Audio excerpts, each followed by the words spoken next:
नमस्कार। आज हम बात करेंगे आधुनिक इतिहास की एक ऐसी शख्सियत के बारे में जो जितनी ताकतवर थीं उतनी ही विवादास्पद भी। जी हां, हम बात कर रहे हैं इंदिरा गांधी की। उनकी पूरी कहानी को शायद यही एक सवाल सबसे अच्छी तरह से बयां करता है।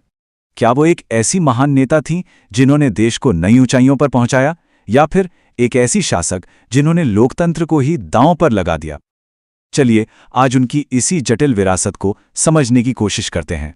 उन्हें अक्सर भारत की आयरन लेडी कहा जाता था, और ये नाम उनके उस मजबूत और निर्णायक लीडरशिप को दिखाता है जो आज़ादी के ठीक बाद वाले भारत की मुश्किल चुनौतियों के बीच से निकलकर आया था।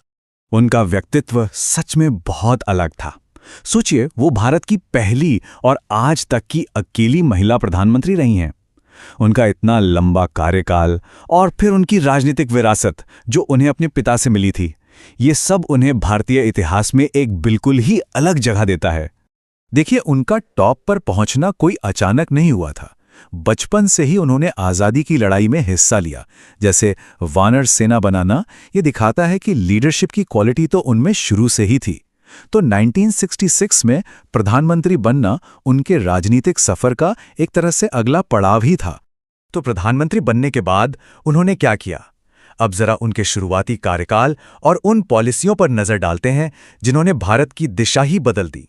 ये सिर्फ नीतियां नहीं थीं, बल्कि एक नए भारत को बनाने के लिए उठाए गए बहुत बड़े कदम थे। बैंकों को नेशनलाइज करने से इकोनॉमी को एक सोशलिस्ट दिशा मिली, और प्रिवी पर्स यानी राजघरानों को मिलने वाले सरकारी भत्ते खत्म करने जैसे फैसलों ने भारत के सोशल स्ट्रक्चर को हमेशा के लिए बदल कर रख दिया। और उनकी नीतियों का असर भी बहुत गहरा हुआ। हरित क्रांति की वजह से भारत, जो कभी अनाज के लिए दूसरे देशों पर निर्भर था, अब फूड के मामले में सेल्फ सफिशिएंट मतलब आत्मनिर्भर बन गया। ये उस वक्त की बहुत बड़ी कामयाबी थी। 1971 ये साल इंडियन हिस्ट्री में एक मील का पत्थर है, और इसका बहुत बड़ा क्रेडिट इंदिरा गांधी की लीडरशिप को ही जाता है। 1971 के भारत-पाक युद्ध में उनकी जो भूमिका थी, उसने न सिर्फ भारत को एक जबरदस्त जीत दिलाई, बल्कि दुनिया के नक्शे पर एक नया देश भी बना दिया, बांग्लादेश। इस एक जीत ने उन्हें दुनिया भर में एक बहुत शक्तिशाली नेता के तौर पर स्थापित कर दिया।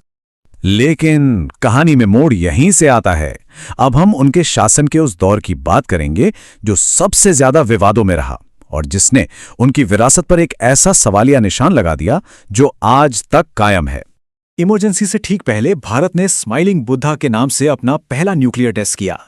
ये देश के लिए गर्व और सामरिक ताकत का एक शिखर था, लेकिन इसके ठीक बाद देश एक बहुत ही अंधेरे दौर में चला गया। तो ये इमरजेंसी आखिर थी क्या? ये वो समय था जब एक कोर्ट के फैसले के बाद उन्होंने देश पर सीधे अपने आदेशों से शासन करने का फैसला किया, और ऐसा करने के लिए सारे डेमोक्रेटिक प्रोसेस को सस्पेंड कर दिया गया। और इसके नतीजे बहुत गंभीर हुए। लोगों के मौलिक अधिकार छीन लिए गए, उनके राजनीतिक विरोधियों को जेल में डाल दिया गया, और मीडिया की आज़ादी पर पूरी तरह पाबंदी लगा दी गई। इस दौर ने उनकी छवि को इतना नुकसान पहुंचाया कि 1977 के चुनावों में जनता ने उन्हें सत्ता से ही बाहर कर दिया। लेकिन इंदिरा गांधी की कहानी यहीं खत्म नहीं हुई थी। अब हम उनके जीवन के आखिरी और सबसे उथल-पुथल भरे सालों पर एक नजर डालेंगे। उस वक्त देश में राजनीतिक अस्थिरता का माहौल था, और लोगों ने एक बार फिर एक मजबूत नेता के तौर पर उन्हें ही चुना। 1980 में सत्ता में उनकी वापसी अपने आप में एक बहुत बड़ी बात थी। और फिर हुआ ऑपरेशन ब्लू स्टार। पंजाब में बढ़ते उग्रवाद से निपटने के लिए उन्होंने स्वर्ण मंदिर में छिपे हथियारबंद आतंकियों को बाहर निकालने के लिए सेना भेजने का फैसला किया। ये एक ऐसा फैसला था जिसके नतीजे बहुत दूर तक और बहुत घातक होने वाले थे। इस ऑपरेशन का नतीजा बहुत ही दर्दनाक था। स्वर्ण मंदिर को काफी नुकसान पहुंचा, बहुत से लोगों की जानें गईं, और इसने देश भर में सिख समुदाय की भावनाओं को बहुत गहरी चोट पहुंचाई। और इसी ऑपरेशन ब्लू स्टार के रिएक्शन में 31 अक्टूबर 1984 को उनके अपने ही सिख बॉडीगार्ड्स ने उनकी हत्या कर दी। ये उनके जीवन का एक बेहद दुखद और हिंसक अंत था। तो इन तमाम उतार चढ़ावों के बाद आज इंदिरा गांधी को कैसे याद किया जाता है? चलिए उनकी विरासत का एक संतुलित नजरिया देखते हैं। ये स्लाइड उनकी विरासत के दोनों पहलुओं को एक साथ रखती है। देखिए, एक तरफ 1971 की जीत, हरित क्रांति और न्यूक्लियर प्रोग्राम जैसी बड़ी बड़ी उपलब्धियां हैं, तो दूसरी तरफ इमरजेंसी, पावर को सेंट्रलाइज करना और पंजाब संकट जैसे गंभीर सवाल भी हैं।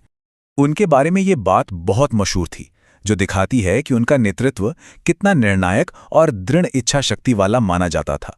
लोग उन्हें एक ऐसे लीडर के तौर पर देखते थे जो कड़े फैसले लेने से बिल्कुल नहीं डरती थी। उन्हें कोई पसंद करे या नापसंद, इस बात से इनकार नहीं किया जा सकता कि उनके कार्यकाल ने भारत पर एक बहुत ही गहरा और स्थायी असर डाला। आज का जो भारत है वो अपने अच्छे और बुरे के साथ काफी हद तक उनके ही फैसलों का नतीजा है। और आखिर में ये एक सवाल है जो हमें सोचना चाहिए कि तरक्की और सुरक्षा के लिए एक मजबूत लीडरशिप की जरूरत तो होती है, लेकिन उसकी असली कीमत क्या हो सकती है? इंदिरा गांधी की कहानी हमें इसी मुश्किल सवाल पर सोचने को मजबूर करती है।